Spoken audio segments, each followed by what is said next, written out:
Discipline को तोड़ने की साजिश इस सरकार ने की है।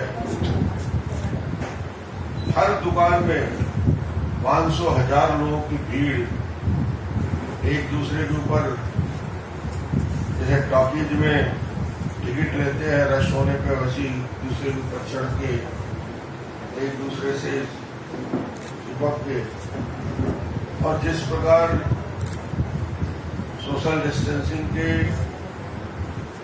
कानून की धज्जी बिगाड़ दी और इतनी हड़बड़ी सरकार की, ऐसा निर्णय जैसे लग रहा था कि बिना इसके काम नहीं चलेगा। जबकि 40 दिन शराब नहीं मिला तो कोई मरा नहीं, किसी ने आत्महत्या नहीं की, बल्कि इसका पॉजिटिव इफेक्ट ये हुआ कि सड़क की दुर्घटनाएं, घर के झगड़े सब शांत हो गए और सब रामायण और महाभारत देखने में व्यस्त हो गए।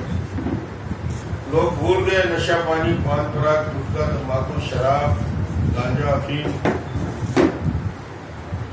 मगर ये 40 दिन के बाद जिस प्रकार का स्वरूप पूरे छत्तीसगढ़ में दिखा, तो ये सरकार को जन स्वास्थ्य की चिंता नहीं है।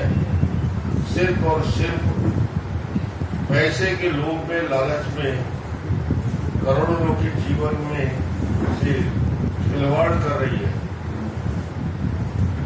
लोग बोलते हैं कि बजट में बहुत बड़ा असर पड़ता है। इस सरकार का टोटल बजट 1,20,000 करोड़ है। दारू का, आबकारी का 5,500 करोड़ है। 3 महीने यदि बंद भी कर देते तो मुश्किल से 250 करोड़ रुपया, 300 करोड़ रुपया का नुकसान होता। इसका मतलब है बजट का 0.7%, 1% भी नहीं का नुकसान 3 महीने के अंदर होता। उतना भी इंतजार नहीं कर सकी जो सरकार, और बिल्कुल बेसब्री के साथ हमारा ये विरोध जो आज इस प्रेस कॉन्फ्रेंस के माध्यम से सरकार के प्रति है, जो सतत जारी रहेगा अलग अलग माध्यम से डिसिप्लिन के साथ। इसका निर्णय आज पार्टी लेगी और उसकी घोषणा भी हो जाएगी। मगर हम याद दिलाना चाहते हैं सरकार के जन घोषणा पत्र। बाकी राज्यों में इसका विरोध इस दृष्टि से नहीं है, क्योंकि यहां तो सरकार का निर्माण ही इसी में हुआ। छत्तीसगढ़ में सरकार बनी है तो सिर्फ शराबबंदी के नाम से गांव-गांव में, गली-गली में गंगा जल हाथ लेकर सौगंध खाने वाले लोग 1.5 साल बीतने के बाद भी उनको होश नहीं कि उन्होंने जनता के साथ वादा करके, विश्वास करके विश्वासघात वो कर रहे हैं। और शराबबंदी तो भारतीय जनता पार्टी की मांग नहीं है, ये तो उनके घोषणा पत्र के याद दिलाने का स्वरूप है, जो आज हम वापस उनको 1.5 साल बाद याद दिला रहे हैं। 5 मंत्रियों की कमेटी बनाई, बड़े बड़े मंत्री हैं। मंत्रियों को, विशेषज्ञों को भेजा गया अलग अलग प्रदेश में अध्ययन करने के लिए, जिले जिले में अध्ययन करने के लिए। मैं उन मंत्रियों से आग्रह करता हूं कि वो इतना अध्ययन मत करें। जहां जहां शराब की दुकान खुले हुए हैं, ठेके खुले हुए हैं, वहीं 1-10 मिनट जाकर खड़े हो जाएं। और उतने देर खड़े हो जाए तो उनको पूरे हालात समझ में आ जाएंगे कि छत्तीसगढ़ की क्या स्थिति है, क्या हालात है, क्या लोग कानून का धज्जी बिगाड़ रहे हैं। अभी जबकि 17 मई तक पूरे देश में और प्रदेश में लॉकडाउन खुला नहीं है। पूरी तरीके से लॉकडाउन को अलग अलग रेड, ग्रीन और ऑरेंज जोन में बांट दिया गया है। मगर जिस प्रकार से हड़बड़ी में ये कदम उठाए जा रहे हैं, उसका दुष्परिणाम सामने आने लगा है। पहले दिन ही हत्याएं होने लगी। एक लड़का अपनी मां को मार दिया, शराब के नशे में एक युवा ने दूसरे की हत्या कर दी, छत्तीसगढ़ के बहुत सारे दुकानों में महिला कमांडो ने कब्जा कर लिया है, घेर के बैठ गए हैं। शराब दुकान चलाने की अनुमति नहीं है। पूरे प्रदेश में महिलाओं का आक्रोश इनके प्रति है।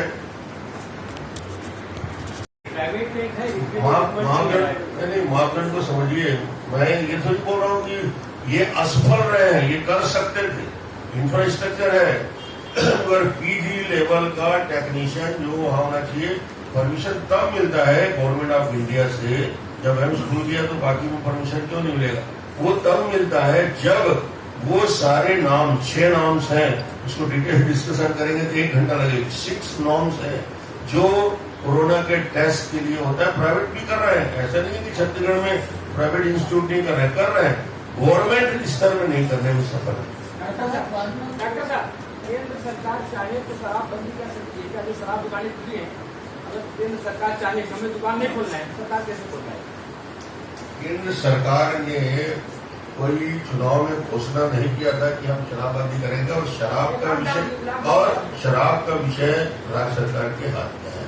टैक्स इनके राजस्व बढ़ाने के उपाय में जो सेंट्रल गवर्नमेंट के और स्टेट गवर्नमेंट के जो अलग अलग अधिकार प्रदत्त हैं, इसमें आबकारी भांग बेचना है, अफीम बेचना है, शराब बेचना है, ये करना है, ये सारे अधिकार राज्य सरकार के पास है। राज्य सरकार चाहे तो कर सकती है। और जब तुम घोषणा करके आए हो, जब तुमने जनता के बीच में चुनाव जीता इसी के सहारे है, तो आज तो हम प्रश्न ये नहीं कर रहे हैं कि लॉकडाउन का क्या उपयोग कर रहे हैं। आप अपने घोषणा पत्र का क्रियान्वयन करने में असफल हुए हो और छत्तीसगढ़ की जनता को आप पूरी तरीके से असुरक्षित क्षेत्र में छोड़ दिया।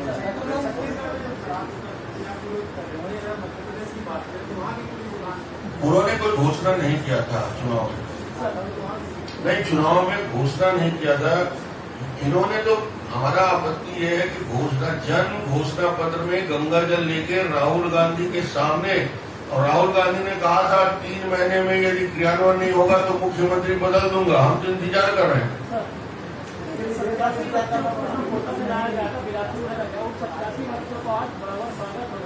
आपके साथ 4 या 5 लाख वॉरियर है, वो रोड में सरकारी अमलाजों का स्वागत करेगा, जबकि मजदूर यहाँ पे खाली पड़े हैं। इस पर आप क्या कहेंगे? नहीं, किसका स्वागत कर रहे हैं? आज जो 87 बच्चे आने वाले नानका जिले से जो कोटा से आएंगे, जिनका स्वागत होगा पूरा अमला खड़ा सरकारी, जबकि यहाँ मजदूर भूखे पड़े हैं सड़कों पे। वही आपने जो 4 बच्ची राजनांदगांव पार्टी थी, वो वॉरियर आज रोड में नहीं आते। जब आप आए तब आपके कार्यकर्ता यहाँ आए। नहीं, सबको निकलना चाहिए, सबको आगे आना चाहिए। जितनी सीमाएं हैं उस सीमाओं में सबको रह के अपना काम करना चाहिए। आज जिसे मैं आया हूँ तो यहाँ की जरूरत थी, राजनांदगांव के कलेक्टर से बात हुई तो पीपीई किट के लिए तो मैं किट भी लेकर आया हूँ, 200 किट पीपीई किट। मास्क जो 19 मार्च का है वो मास्क भी लेकर आया हूँ, 2000 मास्क मेरे पास रखे हैं वो भी लेकर आया हूँ। तो मैं अपने कार्यकर्ताओं की ओर से हम प्रशासन को भी सौंपेंगे। हम हर मदद करने के लिए बीजेपी के माध्यम से तैयार है और आज भी उनको ये मदद हम करेंगे। जब उनकी जरूरत बताया गया तो जरूरत के अनुसार हम जो कर सकते हैं, पार्टी जो कर सकते हैं उसको वो तो राजनीतिक दल के रूप में हमारे अध्यक्ष जी जो तय करेंगे वो करेंगे। डॉक्टर साहब, मैं कहूँ कि 500 केस जब पूरे देश में थे तो पूरे देश में लॉकडाउन किया गया और 45,000 केस होने के बाद ट्रेन चलाई जा रही है, बस चलाई जा रही है, तो उस फैसले को केंद्र सरकार का किस तरीके से और लॉकडाउन स्कूल जो दी जा रही है? देखिए, इसमें भी सोशल डिस्टेंसिंग के साथ 30% 40% ऑफ कैपेसिटी में ही चलाने का काम कर रहा है। मजदूरों को ले जाने का काम जो हो रहा है और वो सारे नॉर्म्स के साथ उनको ले जाने की व्यवस्था रेलवे कर रही है, बस में भी कर रहे हैं। तो उसका पालन करते हुए 40 दिन हो गया तो उनको सुरक्षित भेजने का काम भी सरकार का है। तो उसमें मदद करने के लिए राज्य सरकार और केंद्र सरकार को लगना चाहिए। राजनांदगांव का विधायक और राजनांदगांव का सांसद जो कि विपक्ष का है, वो राजनांदगांव निवास नहीं करता है। राजनांदगांव की जनता को इस लॉकडाउन के समय में जो परेशानी आ रही है उससे वो कहाँ निकले, कहाँ जाए, किसके पास जाए? देखिए, लॉकडाउन में तो कोई घर से ही नहीं निकला, परेशानी जो आ रही है उस अपनी परेशानी को बताने कहाँ जाए। नहीं, लॉकडाउन में जो भी परेशानी आती है, जो भी होता है, यहाँ पे हमारी पूरी टीम है, हमारे पार्षद है, हमारे जिला की टीम है, विधायक और सांसद हम नहीं। लोग सांसद भी आते रहते हैं, मैं भी बीच बीच में आया हूँ। जितनी हमारी सीमाएं होती है, रोज बातें होती है, और जितना मदद हो सकता है राजनांदगांव के लोग या प्रदेश के लोगों को पूरा कर रहे हैं। आपने सवाल किया था, लोग पैदल चल रहे हैं और मौत हो रही है, क्या मौत के आंकड़े हैं क्या? जिसे 14 साल की बच्ची निकल के आई और वो चलते चलते 200-300 किलोमीटर चली और रास्ते में उसकी मौत हो जाती है। जैसे बस्तर में उस पीरियड में जो लोग क्वारंटाइन पीरियड में जो निकल के आए, उनमें से लोगों की मौत हो रही है। कई लोग नदी में बह गए, मुश्किल से बचाया गया। ये